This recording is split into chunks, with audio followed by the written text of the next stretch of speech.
18 ذیقعدہ سن 1446 ہجری بقرعید آنے والی ہے، اور پاکستان میں 7 جون کو بقرعید کی توقع ہے، سعودی عرب میں 6 جون کو توقع ہے۔ تو آج کا جو سیشن ہمارا ہے ٹوٹلی قربانی کے مسائل سے متعلق ہے، وہ مسائل جو عام طور پہ لوگ قربانی سے متعلق پوچھتے ہیں، اور چونکہ مسائل بہت زیادہ ہیں اس لیے 2 سیشن میں یہ کمپلیٹلی مسائل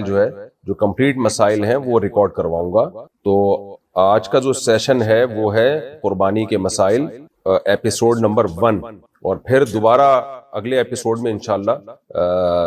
بقیہ جو مسائل رہ جائیں گے وہ میں ریکارڈ کرواؤں گا، اور اگر اس کے بعد بھی رہ گئے تو تیسرے ایپیسوڈ میں ریکارڈ کروا دیں گے ہم اس کو۔ تو آپ نے قربانی سے متعلق یہ مسائل زیادہ سے زیادہ لوگوں میں شیئر کرنے ہیں۔ پہلا سوال ہے جی، یہ مختلف لوگوں کے سوال ہیں، میں نام نہیں لیتا، بہت سارے لوگ مختلف سوال پوچھتے رہتے ہیں، تو اب نام لیے بغیر جلدی بس میں سوالات پڑھتا ہوں۔ پہلا سوال ہے، کیا قربانی سنت ہے یا واجب ہے؟ دیکھیں، قربانی مالدار شخص پر واجب ہے، گو کہ یہ مسئلہ اسلاف میں اختلافی ہے، بعض اسلاف اس کے قائل ہیں کہ یہ سنت مؤکدہ ہے، بعض اس کے قائل ہیں کہ یہ واجب ہے۔ سنت مؤکدہ بھی واجب کے قریب ہی ہوتی ہے، لیکن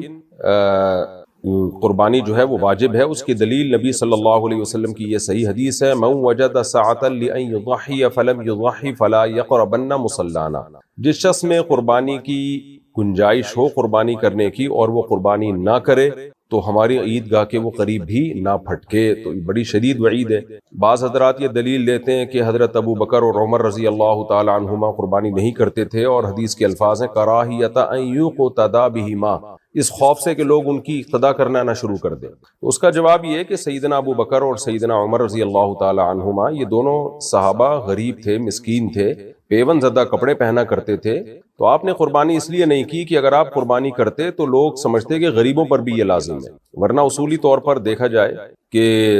یہ کیسے ممکن ہے کہ ابو بکر و عمر نبی کی سنت کو چھوڑ دیں، اور چھوڑیں بھی اس لیے تاکہ ایسا نہ ہو ہم کریں تو لوگ قربانی کرنا شروع کر دیں، یہ تو بالکل ایک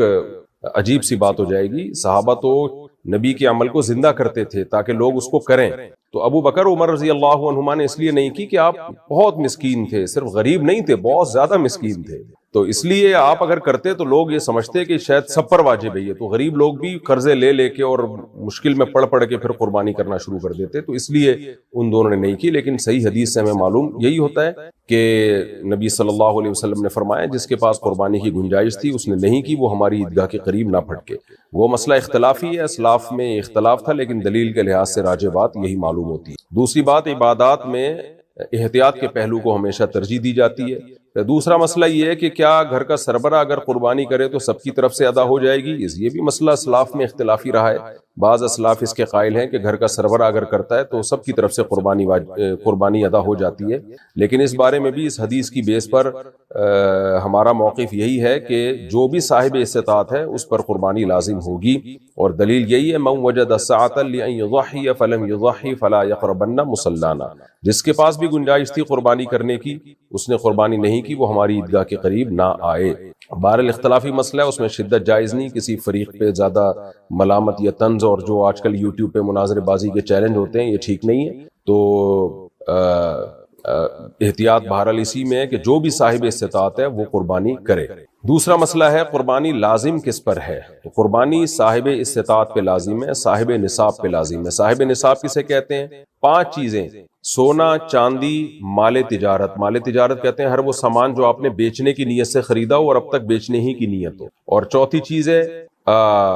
یعنی سونا، چاندی، کیش، مال تجارت، اور 5ویں چیز ہے ضرورت سے زائد سامان۔ ضرورت سے زائد سامان اسے کہتے ہیں جو پورے سال استعمال میں نہ ہو، جیسے کوئی پلاٹ پڑا ہوا ہے آپ کے پاس، نہ کرائے پر ہے نہ آپ اس میں رہ رہے ہیں تو یہ بھی ضرورت سے زائد ہے۔ کوئی گھر آپ نے بنایا ہوا ہے، نہ کرائے پہ دیا ہوا ہے نہ اس میں آپ رہتے ہیں تو یہ بھی ضرورت سے زائد ہے۔ کوئی گاڑی آپ کے پاس ہے، پورے سال استعمال ہی نہیں ہوتی وہ بھی ضرورت سے زائد ہے۔ ڈنر سیٹ گھر میں پڑے ہوئے ہیں، شوکیس میں سجا کے رکھے ہیں، پورے سال استعمال ہی نہیں ہوئے تو وہ بھی ضرورت سے زائد ہے۔ تو ضرورت سے زائد سامان یا سونا یا چاندی یا کیش اماؤنٹ یا تجارتی مال اگر آپ کے پاس 52.5 تولہ چاندی کے برابر ہے، آج کی تاریخ میں 52.5 تولہ چاندی کی جو بھی قیمت ہے وہ آپ سرچ کر لیں، بلکہ بقرعید کے دن جو بھی 52.5 تولہ چاندی کی قیمت ہوگی ہوگی وہ آپ سرچ کر لیے گا، تو 1.5-2 لاکھ روپے بنتی ہے میرا خیال ہے۔ تو جس کے پاس اتنا اماؤنٹ موجود ہو اس اماؤنٹ میں سے وہ قرضے بھی نکالے، مائنس کرے، اور جو ضروری خرچے ہیں جیسے گھر کا راشن آئے گا وہ ضروری ہے، گیس بجلی کا بل یہ ضروری ہے، تو یہ ضروری خرچے مائنس کر کے اگر کسی کے پاس 52.5 تولہ چاندی کے برابر رقم بنتی ہے تو اس پر قربانی لازم ہے، اور جس کے پاس یہ ضروری خرچے مائنس کر کے بھی 52.5 تولہ چاندی کے برابر رقم نہیں بن رہی ہے تو پھر اس پر قربانی لازم نہیں ہے۔ خواتین کے پاس عام طور پر چونکہ گولڈ ہوتا ہے اور کچھ نہ کچھ پیسے بھی ہوتے ہیں ان کے پاس، تو اور قرضہ نہیں ہے اگر، اور گھر کا راشن بھی خواتین نے نہیں ڈالنا ہوتا، وہ تو مردوں کی ذمہ داری ہے، تو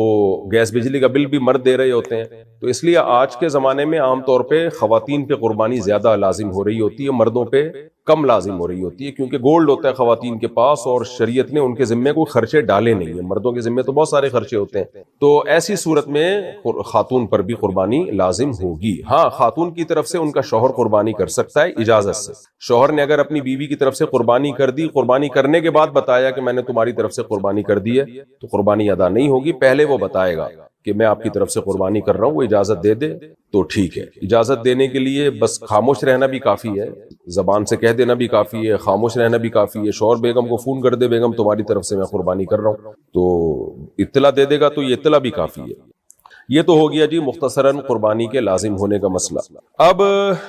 یہ بہت اہم سوال کیا جاتا ہے کہ کون سے عیب ایسے ہیں جن کی وجہ سے قربانی جائز نہیں ہوتی جانور کی؟ لوگ یہ سوال پوچھتے ہیں ٹوٹے ہوئے سینگ والے جانور کی قربانی کا کیا حکم ہے، یا وہ جانور جس کا سرے سے سینگ ہی نہیں ہے؟ تو دیکھیں، ٹوٹا ہوا سینگ ہو یا سرے سے سینگ ہو ہی نہیں، دونوں جانوروں کی قربانی جائز ہے۔ ہاں، اگر جانور کا سینگ اکھاڑ دیا اور جڑ سے اکھاڑ دیا جس کی وجہ سے اس کے دماغ پہ چوٹ لگی ہے تو پھر ایسے جانور کی قربانی جائز نہیں ہے۔ عام طور پر آج کل لوگ جانور کا سینگ جو ہے وہ گھس دیتے ہیں، تو اس جانور کی قربانی جائز ہے، لیکن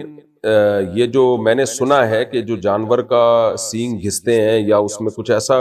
جلاتے ہیں اس سے جانور کو تکلیف بہت ہوتی ہے، تو غیر ضروری تکلیف جانور کو دینا اس کا بہرحال گناہ ہوگا، لیکن بغیر سینگ والے کی قربانی جائز ہے۔ ہاں، سینگ ٹوٹ گیا لڑائی وڑائی کے دوران اور اکھڑ گیا جس سے دماغ کو زد پہنچی ہو تو پھر جائز نہیں ہے۔ دوسرا کون سے عیب ہیں؟ اندھے جانور کی قربانی جائز نہیں ہے، اگر ایک آنکھ کی بینائی بالکل گئی ہوئی ہے اس کی قربانی بھی جائز نہیں ہے۔ لنگڑے جانور کی قربانی، بعض دفعہ آپ جانور خریدتے ہیں جانور لنگڑا ہوتا ہے، تو اگر اتنا لنگڑا ہے کہ وہ پاؤں زمین پہ ٹکا ہی نہیں پا رہا تو اس کی قربانی جائز نہیں، اور اتنا اگر لنگڑا ہے کہ وہ پاؤں کم از کم اس کو چلانے کے قابل بنا رہا ہے، زمین پہ ٹکا لیتا ہے اور چل لیتا ہے کچھ نہ کچھ، تو اس جانور کی قربانی جائز ہے۔ کان یا دم کٹے ہوئے جانور کی قربانی، اس میں مختلف اقوال ہیں، بعض فقہا نے یہ لکھا ہے کہ 1/3 اگر دم کٹی ہوئی ہے، 1/3 کان کٹا ہوا ہے تو قربانی جائز نہیں ہے، ایک قول یہ بھی ہے کہ آدھا، تو ہماری نظر میں راجح بات یہی ہے کہ اگر آدھا کان کٹا